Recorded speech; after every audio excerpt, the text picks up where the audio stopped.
What's something you had to unlearn in order to grow? Not to be reactive. That's the biggest thing I've ever learned, ever. As a Philly person. Yeah. Here's the thing about Philly. Everybody can box in Philly. You know what I'm saying? You deal with that. Babies, dogs, everybody can box. Grandmoms? What you mean? My grandma missed the win.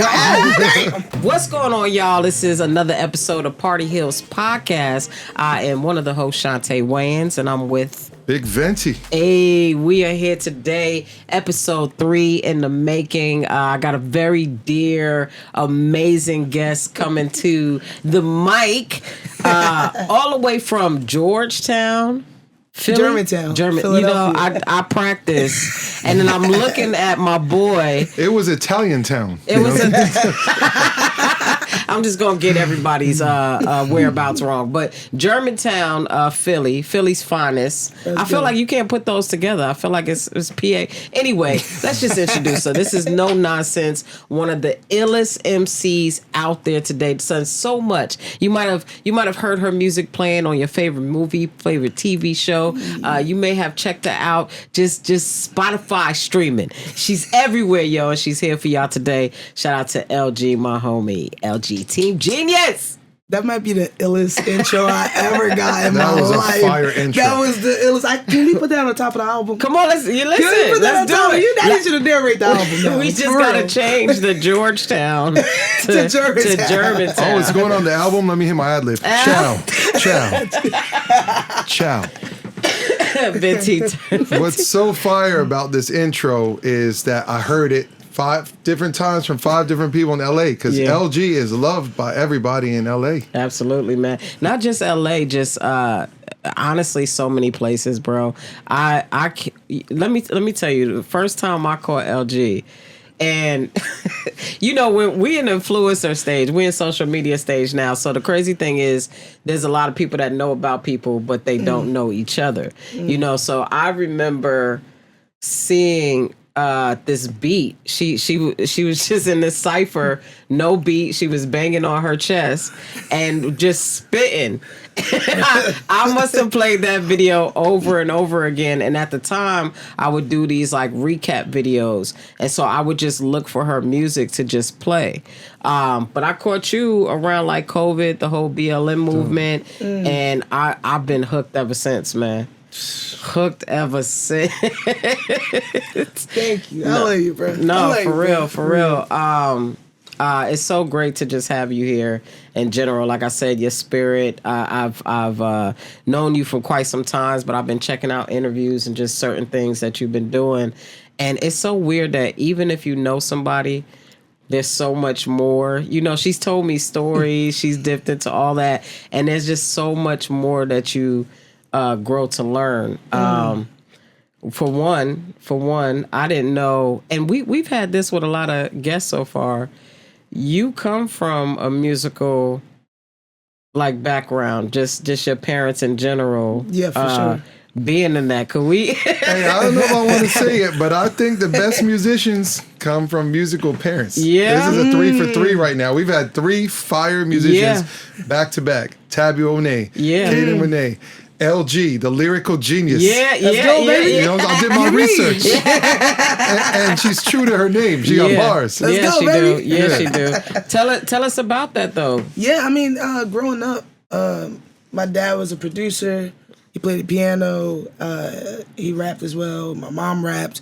My mom's best friend rapped. And so I just grew up in a musical household. You know what I'm saying? And before I could like read or write, I always tell people this is a true story. My mom wrote me a rap, and she would rap it to me every day. So I'm like 4 years old, and she would just like rap this rap to me until I learned to rap it with her. What? So I would sing along with her. And then when I was like 5, from 5 to really till like I was a teenager and started making my own raps, she would make me rap that song at every family gathering, every dinner, every family reunion. She'd be like, do the rap. I told you, do the rap. Yeah, Mom created a monster. Little did she know you'd be battle rapping her one day. Now, do you remember the rap? You've said it so much. I do remember the rap. It'd be taking me a second though. I remember the rap. All right, so it go. One day I had a dream I was president. People knew my name everywhere I went. I made a few changes. It may sound whack, but the first thing I did was paint the White House black. Hey. Brothers and sisters need unity. The same things equal for you and me. I swear, all we need is a mental change. Some people think all we need is a game or some whack rap or some crack, but that's truly whack. It's not where you're from. It's where you're at, mentally, spiritually, and physically. Try to make a better future for kids like me who have dreams. Ooh. Hey, Mom got bars. Mom was in the Black Panther, yo. Mom. This is the 90s, too. You can hear the time. You can hear she was rapping that 80s flow. So, yeah. I love that, though, but I love that it was, you. Again, we're missing so much of that.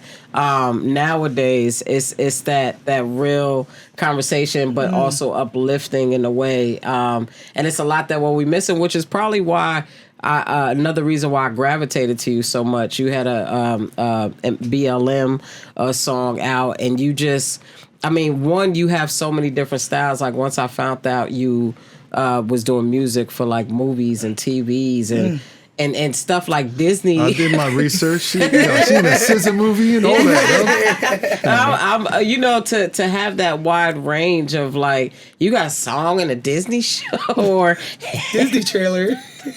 I got like 3 of them Jones. That's crazy, man. Bro, I be think this is crazy. Yeah. I be like, what happened? How? Yeah. This is crazy. When you're composing for TV, do you take in the show? Do you watch it for a while, catch the vibes, then write the song? 90% of the time, I make the song for the show before it's even out. Oh, wow. You know, for example, back in January, Will Ferrell just dropped a movie with Reese Witherspoon. Yeah. And it just hit 50 million plus views on Amazon. Come on now. Shout out to Will Ferrell. Congrats. We talking about your song, right? It's coming. Oh, okay. But literally 2 years ago, I got that brief to like make this custom song for this wedding scene. And it was like this chaotic wedding scene, and they told me what was gonna happen, and they were like, the girl's gonna think this is gonna happen, that's gonna happen, it's gonna escalate. And so I wrote the song for the wedding scene, and I didn't even know if I was gonna get it, and I ended up getting it. So when they actually filmed the movie, they were playing my song on set. And so there's a dance scene. I know which one you're talking about. There's a dance scene, on Netflix. to my song. It's on Amazon Prime. It was Amazon then. And was it when there was like a beef thing happening at the wedding? Yeah, when he tells her he saw her husband to be kiss someone. Yes. And it's actually the wrong information. Then the song Lose It comes on, and it's right when the husband comes out. He's like doing the reception dance. They're dancing to my song. That song is litty, and I remember the scene. I remember the song. That is fire. So wow. that was a very special situation where I knew what it was going to be. I knew what the idea was, and I knew it was going to be playing on set, which is rare. Yeah. Sometimes, they just find your song and they play it. They add it post-production. Yeah. But for them to actually play it on set and for him to be singing my song, like I've actually seen footage of like him singing the song on set that I can't post. You should add Will Ferrell's DJ to your bio. Just do it. It happened.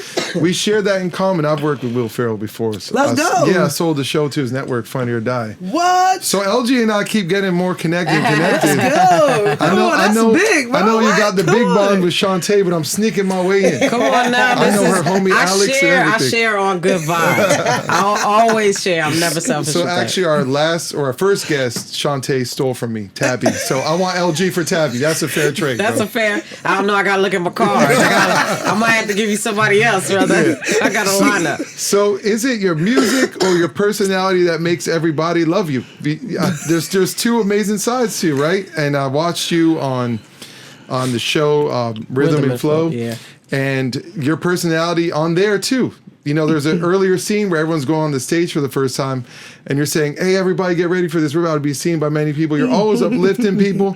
She's battling someone that don't want to say bad things about her because she's so dope. Yeah. And that's my favorite part of meeting an entertainer celebrity, when their personality is just as amazing as their talent. Yeah. And one of the prime examples. So what do people gravitate to first? Bro, I'm just a product of my community. You know what I'm saying? So whatever you get from me is because of the people who love me, care about me, and I spend time with. When you see me, you see them. You see my parents, you see my family, you see my siblings, you see my fiance.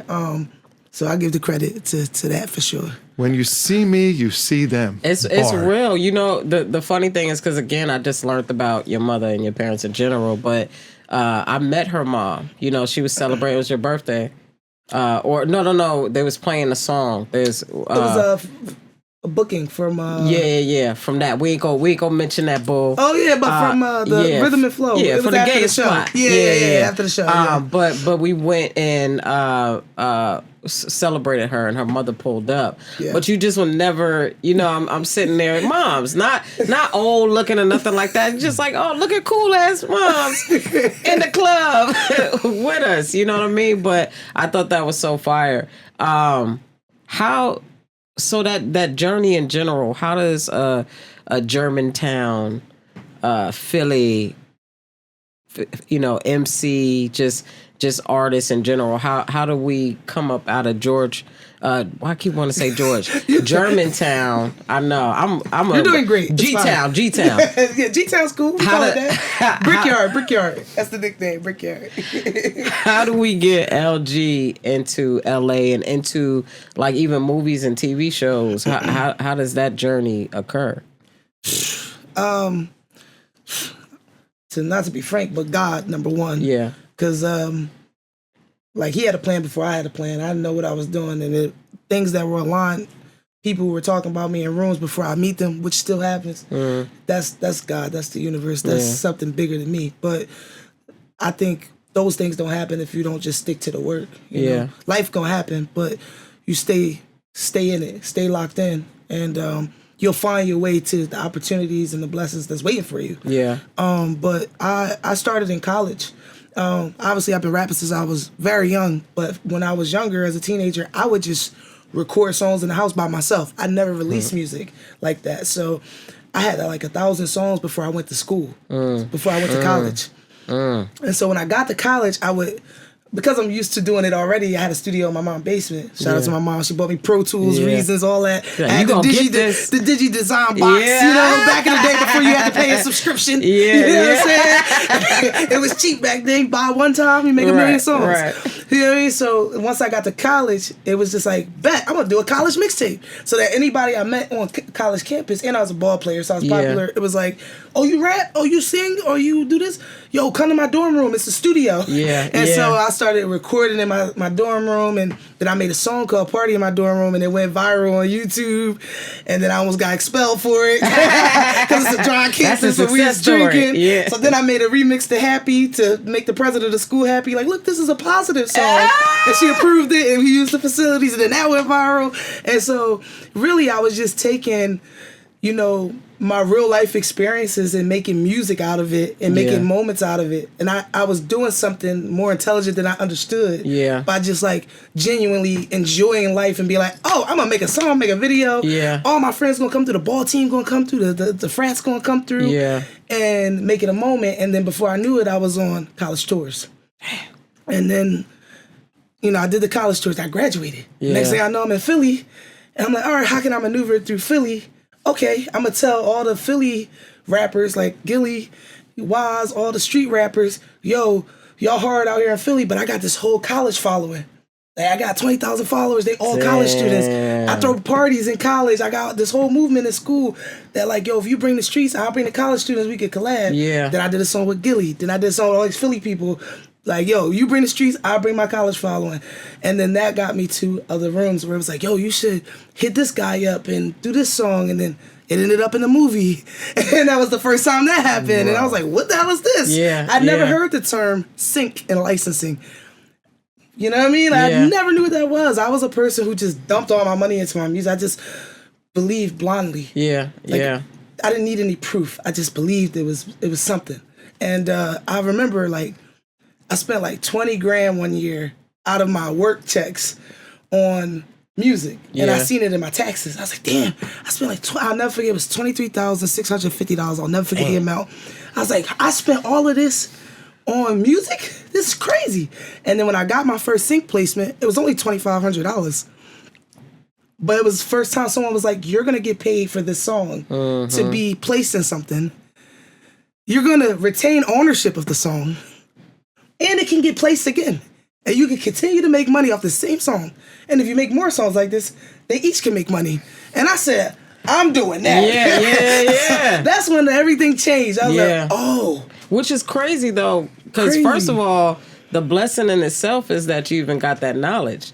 Because most people will prey on that. Most people will be like, "Oh, we're gonna give you $250, $250." Look, I don't know if I got the whole thing. No, I didn't care. I said even if it was $250, I'd have been like, I got money up front. Right. Yeah. But to hear like licensing, like I think a lot of us just started catching on to that like lately. You know, I see people now like comedian wise, they will give it to one person and then like they get 6 months and then they go to another person. So that's like very new in certain parts of the industry. So that's just dope that you got that right out the gate.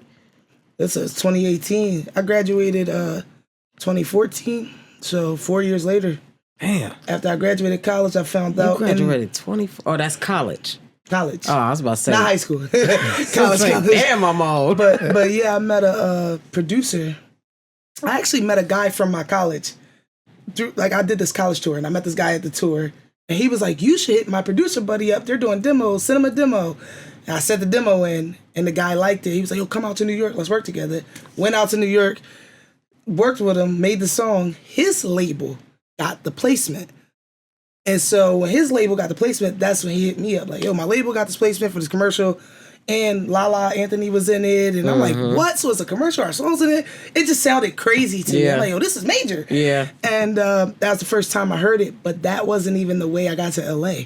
It was like, that happened. And then 2 months later, my engineer in Philly, who I just worked with, was like, yo, these two guys came through the studio randomly, like, looking for artists to take to LA. What? I was like, what? He was like, yeah, I told him the only artist I know worth it is you. You want to meet with him? I'm like... what's the Instagram? He sent me the Instagram. The guy page had like 163 followers. I was like, what the fuck? What I got to lose? Yeah. I was like, all right, I'll meet with him. Yeah. So I met with them, and I just literally rap songs to them because like the songs that I wanted to show them, I didn't record yet. And it was like, oh, you dope. We want to take you to LA in 3 days. I just met these guys. And then it just so happened that my mom's brother on her dad's side is their cousin. Damn. So because they was like, you know, so-and-so. I'm like, yeah. I'm like, that's my uncle. They're like, that's our cousin. So even though I didn't know him, I was just like, what? So I called my uncle like, yo, you know these guys? He's like, oh yeah, those my young bulls. I'm like, oh, what? So 3 days later, I just went to LA with them by myself. And we met with a company out here that do sync and licensing and everything else on the publishing side. And I rapped those same songs I rapped for them live. And they was like, yeah, we think you should come here. Yeah. And then the next day, we went out to lunch, and it was like, we want to move you to LA. I was like, what? They was like, yeah, in 2 months. I was still working at Comcast. I was a corporate manager there. I was running a store. And I was like, okay. And I quit my job. 2 months later, they gave me, a month later, I went out, flew out, looked for an apartment.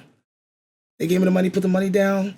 A month after that, in December, I moved here 4 days before Christmas. Was there a part of you that didn't want to leave Philly? 100%. See, I love Philly. Like, I never felt like one of those people who was like, I gotta get out this city, or, you know, you meet a lot of people in LA and like they come from a place where they like, I had to get out of there. I never felt that way. I felt like it was gonna happen for me in Philly for sure. Yeah. But I know now from what I've experienced here that it wasn't gonna happen this way. And I think that the way that it happened for me now, I have more control and power over my creativity. I have more knowledge on the business side than I would have had if I was in Philly. And it was just meant for me to come this way. Everything's meant to be. I believe that 110% looking at your career. And I actually think that, see, people look at your career and it looks like an overnight success to them. But you just shared something major with us, which is why I love these conversations. You said you made 1,000 songs before you launched your career. Yep. Before I rapped to anybody on the streets, outside of family. Did you know while you were spending, because that's a lot of hours spent. And by the way, you know, they say 10,000 hours, you become a master of your craft. Yeah. And to all the new artists or artists who want to enter the industry out there, if you ain't doing your homework, like LG, like if you ain't putting the pen work that the lyrical genius put in, you can't expect the same results. But doing those 1,000 songs, that's actually, a lot of people don't know this. It's a very isolating feeling to be alone in a room recording. Was there a side of you during that time where you said, where is this going to go? I had a ball. It was the best time of my life. I have so many, like I literally want to just make a page on Instagram or something and just call it Photo Booth. Because I just have, I have like 20, I feel like it's 20,000 videos. I don't know how many it actually is. They're all Photo Booth videos. You know, remember Photo Booth? Yeah. And I'm just on my iMac rapping every day, all day. It's like my whole life is in these videos. I can see my growth, everything. And so it's like I'm just freestyling over and over and over again, new beats. And not just when I was in my mom's house. When I got to college, I would spend days in my dorm room. For some reason, maybe I was loud. I always ended up not having a roommate. They either moved out or I don't know what it was. It wasn't you, it was them, LG. I would end up having a dorm room to myself. I have every year in college, I have thousands of hours of me just rapping to beats by myself in the room. Yeah. Just sitting on the computer, just freestyling. Yeah. Trying to get better and better and better and say cooler and cooler things. Like, it's so weird. I was like, I gotta turn this into something. Yeah. And that's called loving the process. You have to really love the process. Yeah. Something I thought was interesting, I mean, you kind of answered it, but like, you know, sometimes as artists, you feel like you're supposed to be in the front. You know, you're working towards being like famous and be in front of the camera and stuff like that. And was there ever a time where it's like, this is actually where I want to be besides being like behind the scenes more? Or what department do you like better and why? I think I definitely wear two hats now more than ever. Yeah. I wear the executive hat a lot. Just having a company, NSYNC and licensee, an agency, having my own artists and producers that I take care of, and separating those two things. I love both sides of it.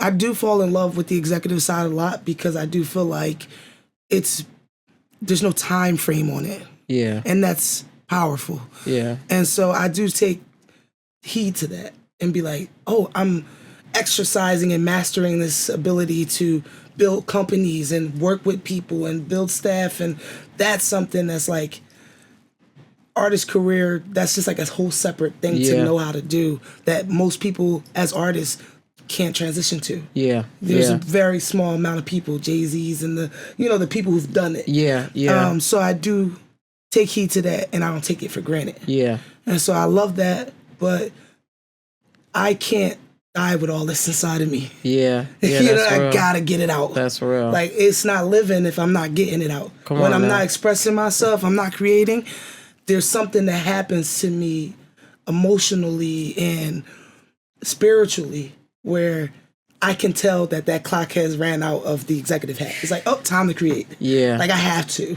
Yeah, and music is like a diary. Like, and that's what those videos are in college. Like, I've never shared that with anyone. That's the first time I ever shared all those videos. Come on, now that's what we do on part of this podcast. I've never shared that. We got the exclusive stories. The reality is, those were my, like, I would go in there. I remember, like, whenever I broke up with someone, I have days of footage of me freestyling breakup songs. Wow. So I know what was going on in my life. Yeah. Because of those videos, because I was creating, and so that is irreplaceable. That's my story. That's what's going to be here when I'm gone. Yeah. And so I can't stop that. Yeah. But they're both equally powerful. Yeah. For sure. No, and I agree. I think, again, and I'll probably say this a lot depending on what kind of guests we bring, but Venti and I, one of the dopest things we share is that we meet people and we vibe with people, and there's some people we click to very quickly. And there's an energy and there's a hustle and there's empathy. There's a certain thing that we just feel. And, tagging on to the Tabby and stuff, like, you click in that. So, like, we sitting here, we looking at each other while you're talking. Just admiring because that's the vibe, like, for you to be like, I have to get this out. I think a lot of things that I've struggled with, even sometimes a little bit with doubt and stuff like that, it's been a part of not feeling like I've been creative enough. Mm-hmm.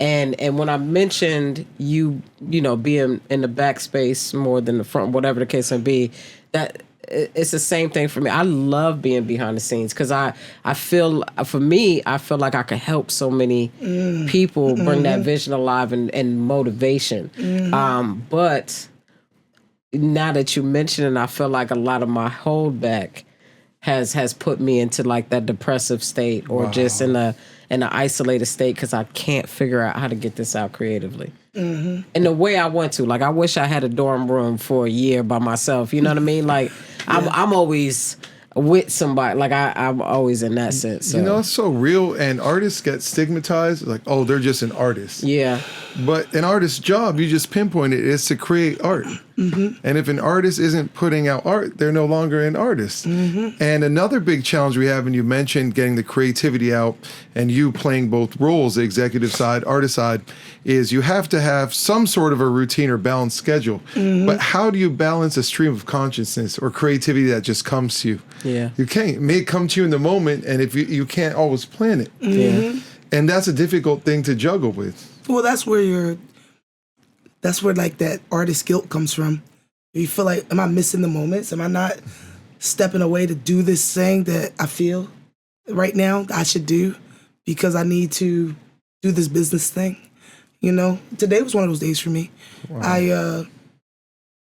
I was supposed to work on a brief for a video game, and I just felt like being creative, just singing songs and feeling inspired, and I'll just rush and do that shit tomorrow. Yeah.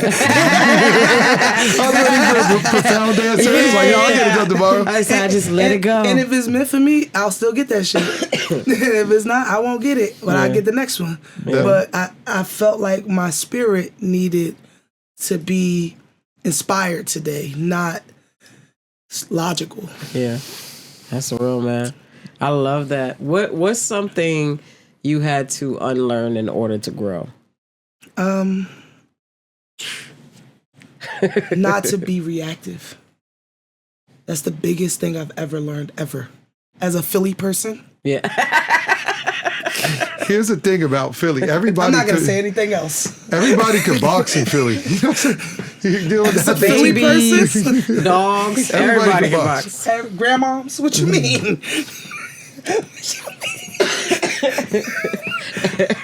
My grandma missed the wind hit. Oh, damn. Bruh. That's real, though, because coming from East Coast in general, I think we all have, you know, sometimes our passion and the way we communicate and talk seems a little aggressive. You know what I mean? So I think that's very interesting that, like... Because we're not sensitive over there. No. We don't have time to be sensitive. We really have a survival hustle mentality. Yeah. So it's like you don't have time to, like, take every little thing and be like, what you mean by that? Yeah. Why did you look at me that way? Yeah. We don't give a damn. We like, bro, shut your ass up. Like, we be drawing in Philly, like, we're mad aggressive. And it's like, it's a joke. It's funny. Like, so that was huge. Adjusting to people being from different places here. And how did you do it? How did you trial and error. Some people got knocked out. I love how y'all say everybody love me in LA. It's motherfuckers who don't. I'm sure. I mean, maybe they got over it. But trial and error, bro. Because that's life. Trial and error. I had to remember. For real. I have to remember sometimes, like, I've been in LA too much.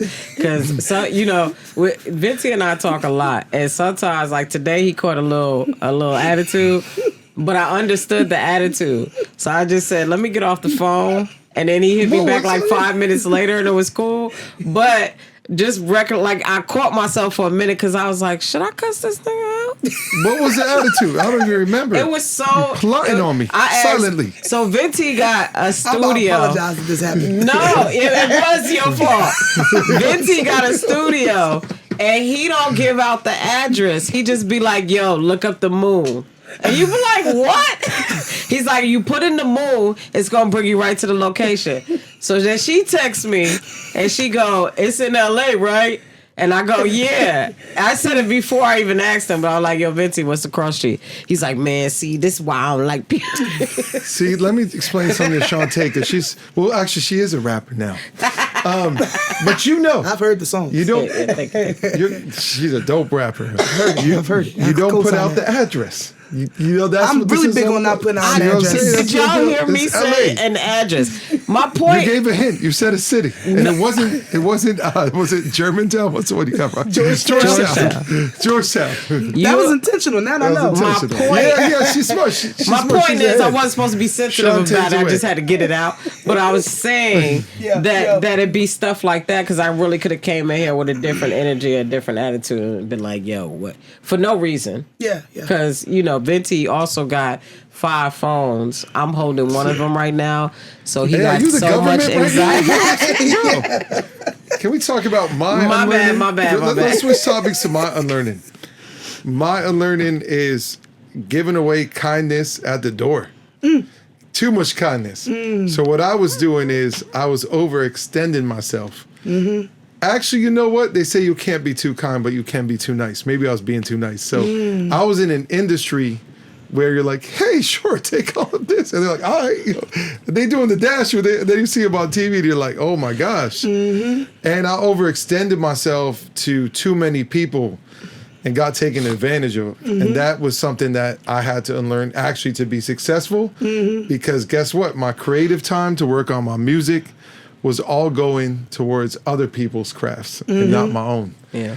I experienced that too. Yeah. That's the worst one. I experienced feel that me, too. right? That's a big, but that was a part of my reactive, because when you realize that someone is taking advantage, that you genuinely want to see do well, and you think they genuinely want to see you do well, and you realize there is no genuineness in it on their side. Exactly. I then become reactive. So that's where I became like, bro, you playing with me, bro. Yeah. You know what I'm saying? And that was the part I had to learn, because the goal is not to let them change you. Yeah. There's nothing wrong with you being a good fucking person. Right. Because you deserve other good people, and you're going to find those people, and then you're going to do good things, and you're going to look out for each other, and you're going to come up. But you just have to learn how to react to the ones who trick you. Yeah. And that's okay. And then you'll get used to learning what the tricks are. Yeah. But don't let that make you change how you welcome people, because that's why you're gonna be blessed. LG is my new pastor, yo. Yo, she's listening to spiritual coach right here, man. But it's real stuff for me, man. And we know some of the same people. So the funny thing is, when I met her, she was with certain people that I don't want to say I don't mess with, but there's no ties. You know what I'm saying? And then it's just interesting. Again, like, I'm grateful that we did this podcast when we did it. You know what I mean? It was all in right timing. We had to be in the right space. LG and I have been trying to work on stuff for a minute, and I think just, at least on my side, for me, I wasn't mentally there. And then more stuff just started hitting. So I'm grateful for this type of vibe. This is beautiful. Because I know we're going to still create regardless and then come together at some point. And I love what LG said, because it has to do with you, Shantae. So you gave hope, and I want to end that topic on your bright note, right? Because there will be the right person who will give you all that back. And it's no mistake that when I got that one close friend out of my life, that's when Shantae entered my life more. And we just immediately built twice as fast, because you have 2 people working for a common purpose exactly. instead of one person using you as a ladder. Yeah. Now imagine if you would have been shut off. I don't trust nobody no more. And I meet a lot of people like that. It happens. Who, like, potentially we probably would be cool if they wasn't like jaded from the person. Yeah. Like, I meet people and I see them still hurting from whatever they went through before. And it actually pushes me away, because it's like hurt people. Yeah. Well, your energy too, you be like, ain't nobody that damn cool and happy. But it's like you walk in a room and it, you know what I'm saying? It literally like lights up to a different vibe. I did want to ask, you ever had to choose between an opportunity and your values, and how did you handle that? 100%. Yeah. A couple times this year, I had just some offers. I have a sync company, and I have a huge catalog, and I also have people who are part of the company catalog that I represent, and I couldn't make. It was the week after the fires, so it was like, it felt like the world was crazy out here already. Yeah. And I also had some other things going on with my family, and I felt like everything was going right with this situation that I was going through, and this deal we were putting together, and it broke my heart. I was literally devastated that I had to walk away from this deal. Because I knew tomorrow my life would change. Yeah. I knew the next day my life would change. Wow. Everything my mom was calling me about, my sister stressed out, my brother, you know what I'm saying? We just lost my aunt, my cousin passed away. I could change all their life. It hurt me more knowing that I couldn't help them if I just signed the freaking paper. You know what I mean? But I knew it would affect the people who trusted me with our music and with what we were doing in the long run. Yeah, yeah. And I just couldn't take that chance. But it was really, really hard. And for the first time, I understood why these artists sign these deals. And, and you look back, because you're just in this moment. And it's just like, and I talked to the people I trusted the most. The friends that I felt like understood the business and would look out for me. The lawyer that I know had my back. Even my therapist. I talked to my therapist about it. And my therapist was like, well, you seem like a person who's always made good decisions. You should trust yourself. Like, you're doing all the right things. You're asking the right people. So, like, trust that. And so, ultimately, I had all these excuses for why it made sense on how I could help everybody and myself in that moment. But the reality was, later, it would affect all this work I didn't put in already. And I waited this long. I could wait a little longer. Yeah. You know what I'm saying? So that was really, really hard, because for a couple weeks after, I kept going, dang, I should have just did it. I should have just. And then Trump got in office, and they shit started out. Like, man, at least I could have had. Like, we got to leave the country. I could have just. You know what I mean? I'd have had the bread. Now we. You know what I mean? So, like, you really start to think about these decisions that you make, because, like, you know, and that weighed on me for a while. Until God opened new doors and new stuff came on the table. And then I was like, oh, that's why that wasn't for me. Because now these things make a lot more sense. Yeah. But it was hard. And it was my first time feeling guilty after for maybe a month and a half. Damn. There was moments, you can ask my fiance day to day, where I'm like, should I just call him back and tell him I'll take it? Yeah, yeah. You know? And it just wasn't meant to be. But it on paper, it wouldn't have been good for people who trust me. And that's just that. Did any of those feelings you were experiencing at the time make it into any of your songs? Woo, it's a great question. Probably. It's so weird. Like, I feel like sometimes when I create, subconsciously things come out and I don't realize it.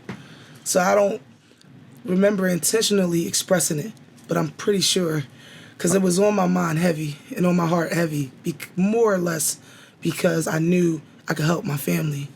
And I felt obligated to do that, being the oldest of 5. You know, my mom was the only child. My grandma passed.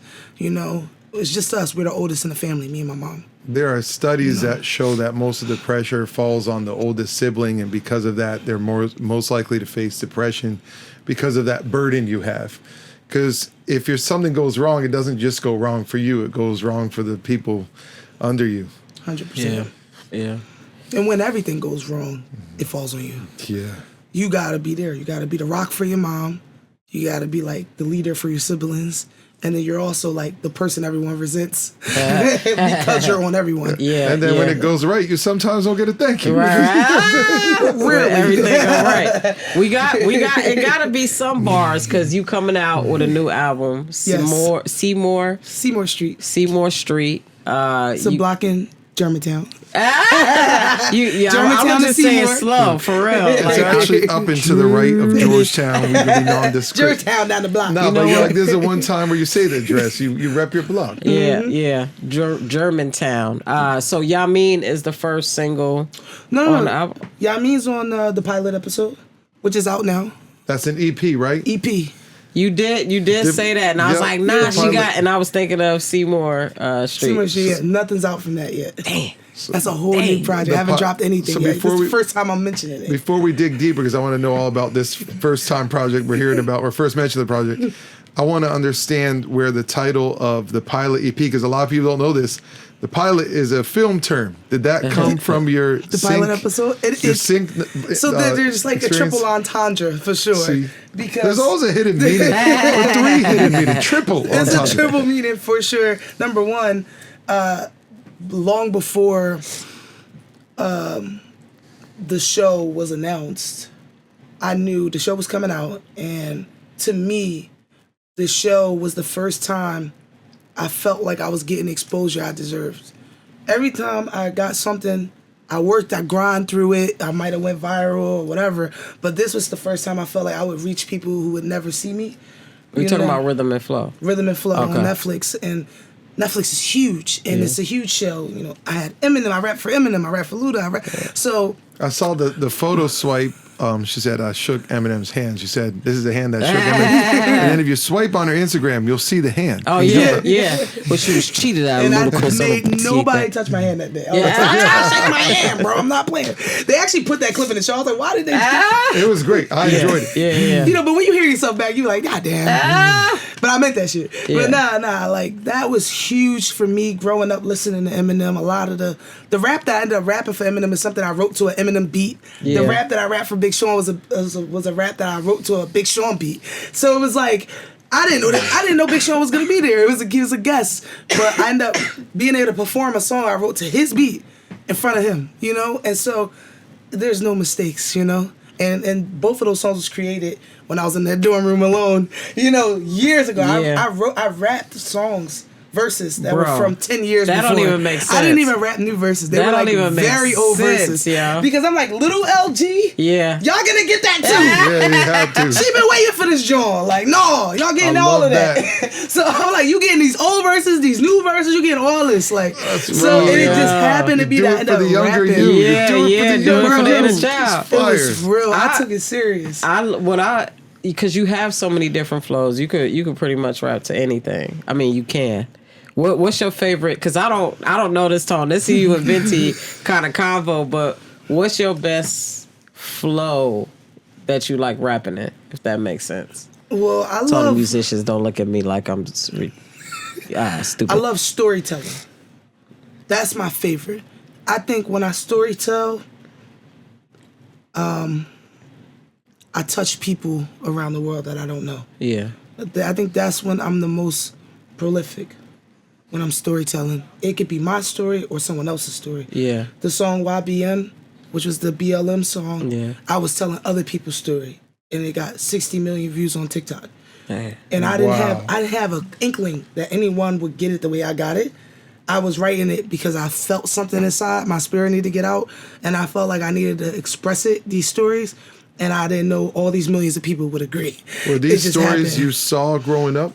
No, it was just stories of just like police brutality. That's what the song is about. It's just like me talking about systematic racism, and before it was a popular term, I was talking about it. But I didn't understand that's what I was talking about. I was just expressing this commonology in the stories of people who went through these different things and the lack of empathy in the system.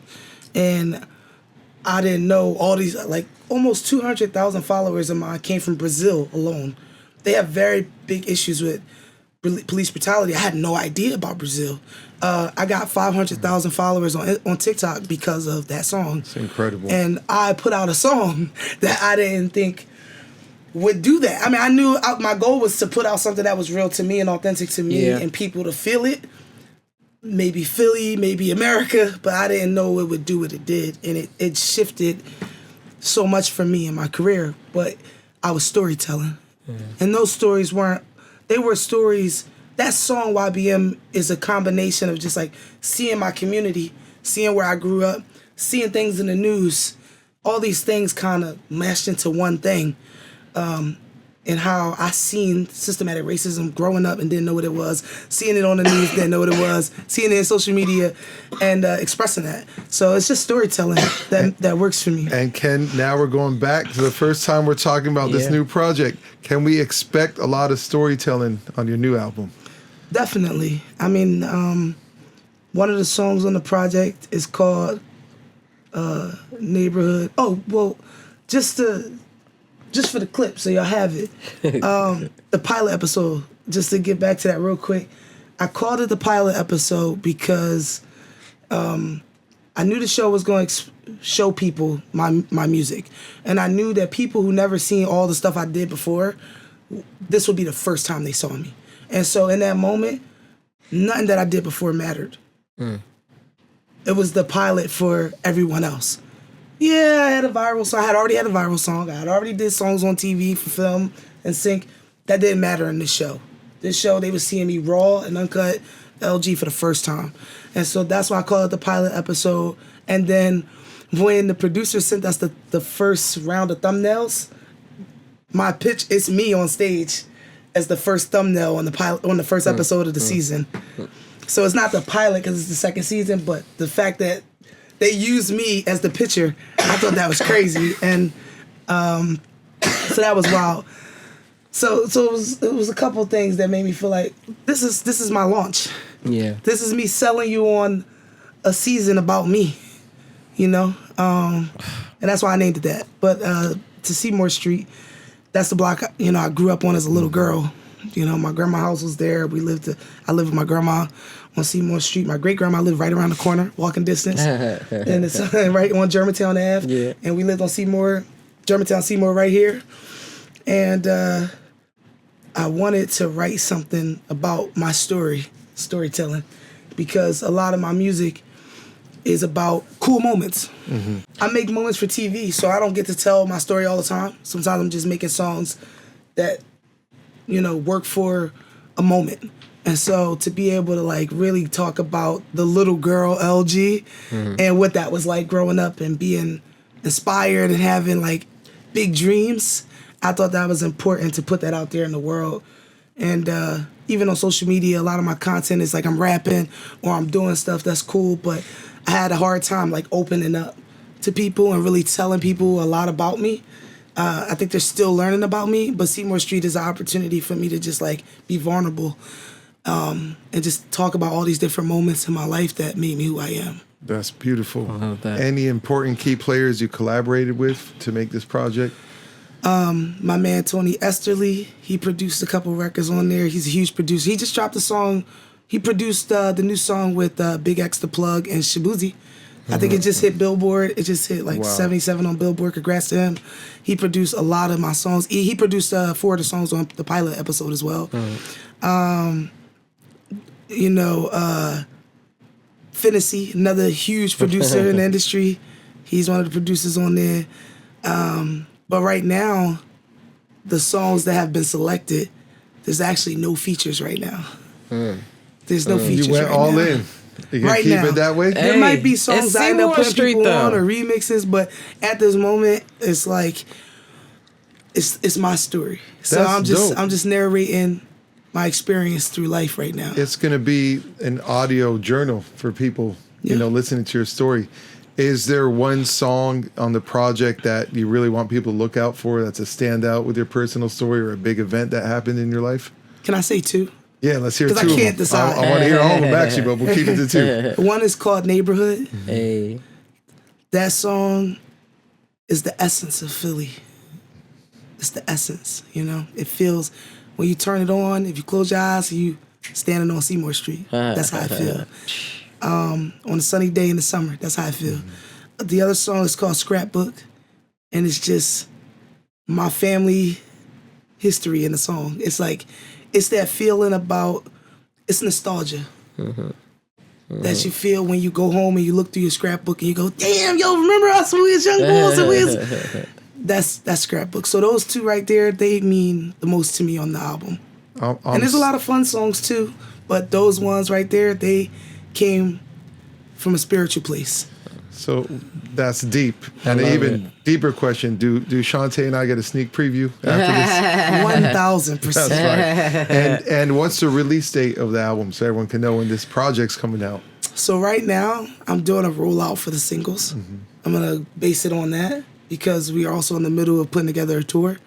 And so there's no exact release date, only because we need them to have the momentum. This Scrapbook I held on for 6 years. Yeah. It's a 6-year-old song. I believe that. You feel me? So it's like, it has to be right, you know? And Neighborhood is also one that I held on for a minute. There's a lot of new ones too. But now it's like, cool, I got the singles. I'm rolling it out. It's coming out. But I also want to make sure when I drop that date, people ready to hear it. That's a beautiful thing. And any key cities are going to be hitting on the tour? 100%. Yeah. So I'm actually performing. I was about to say, you got some shows coming up. Yeah. I'm performing in Santa Monica July 27th. Yeah. You know what I mean? There. So pull up. I'm there. Santa Monica, July 27th. I'm performing. It's going to be crazy. And then also, I'm headlining Music Fest. Come on now. And I just want to say, shout out to Ludacris. Because following Rhythm and Flow, before the show even came out, because we finished filming in February, the show came out in November. During the summer, I got hit up to do Music Fest in Philly, and I was opening for Ludacris. And I don't know if Ludacris did it or what, but when I was backstage and he pulled up and I was like, Luda, he didn't look shocked to see me. Yeah. He didn't look shocked at all. So But- Shantae else gives me like a lot of stuff for doing this, but can I give you a fist bump for that Music Fest headline? That's fire. So, but I opened up for Luda, and now this year I'm headlining one of their stages. Come on now. Come on And now. you deserve Shout out it. You deserve it so much. And it was such a pleasure hearing your passion and your love for what you do. It's one thing to do something, and it's one thing to love what you do. And I love hearing you love what you do. It's so uplifting. Absolutely. Hey, what's that July 27th at? Where's it at? Santa Monica, at the Creative Space LA. You can look it up on IG. You can find it, or just go to LG Team Genius on Instagram. The link is in my bio right now to buy tickets. So pull up on us. Music Fest September 20th, Bethlehem, PA, right outside of Philly. Pull up on us. We got a 45-minute set for you. It's gonna be amazing. It's gonna be crazy. Come on now. We Come leaving on it now. all out there on the floor. Listen, check out LG Team Genius, but Lyrical Genius. Check her out. Rhythm and Flow Season 2. Check her out. Music Fest in September, and July 27th, we're going to catch her in Santa Monica. Yo, I know you want to say something. Tell them where to find you on all your social medias. You guys can find me. Number one, you can just go to lgteamgenius.tv. All my social media is on there. It's my website, all my music links, but also on Instagram, Twitter, TikTok, LG Team Genius, on everything. Team Genius, GENIUS.